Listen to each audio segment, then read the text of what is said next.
Hello guys, good morning. চলে এসেছি আমরা আমাদের পয়েন্ট অফিসে। এই যে royal Enfield showroom, royal Enfield showroom হচ্ছে আমাদের পয়েন্ট অফিস। এখন আমরা ঢুকছি আমাদের পয়েন্ট অফিসের ভেতরে। এই দেখুন, এই যে দেখতে পাচ্ছেন, এটা আমাদের পয়েন্ট অফিস। আমাদের অফিস এর সামনে উপরে একটা ব্যানার রয়েছে। চলো এখন আমরা অফিসের ভেতরে ঢোকা যাক। আমরা এই সাইড থেকে ঢুকছি। ফার্স্ট অফ অল আমরা দেখছি আমাদের সার্ভিস ব্যাটারি। এখানে আমাদের সার্ভিস ব্যাটারি গুলো রাখা আছে, আর সার্ভিস চার্জার গুলো। যদি কোনো কাস্টমারের কোনো ব্যাটারির সমস্যা হয় তখন আমরা তাদেরকে এই সার্ভিস ব্যাটারি গুলো দিই, দিয়ে আমরা তাদেরকে তখন ব্যাটারিটাকে রিপেয়ারিং এর জন্য নিয়ে নিই। এটা হচ্ছে আমাদের পয়েন্ট স্পার্ক ব্যাটারি।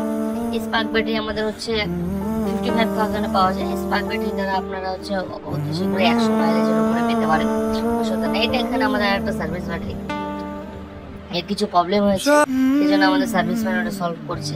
এটাও সেম কেস, এটা আমাদের একটা সার্ভিস ব্যাটারি এখানে পড়ে আছে। এগুলো ব্যাটারির কিছু প্রবলেম হয়েছে, সেই জন্য এই যে আমাদের মেশিনটা এখানে আছে, এটা দিয়ে এটাকে এখন ঠিক করা হবে। চলুন এখন দেখা যাক আমাদের অফিস স্টাফগুলোর দিকে। আমাদের অফিস স্টাফে কে কে আছে। এই যে ফার্স্ট অফ অল আমাদের সার্ভিস ম্যান, এই সাইডে এই যে আমাদের এফআই এক্সিকিউটিভ সবসময় ফোনে ব্যস্ত, আর আমাদের ম্যানেজার। এত চাপ নেই আমাদের ম্যানেজার, কি বলবো, খুব টেনশনে থাকে সবসময়। আমাদের অফিসে একটা কাস্টমার বসে আছে, এই যে আমাদের সার্ভিসম্যান। সার্ভিসম্যানটা খুবই ভালো।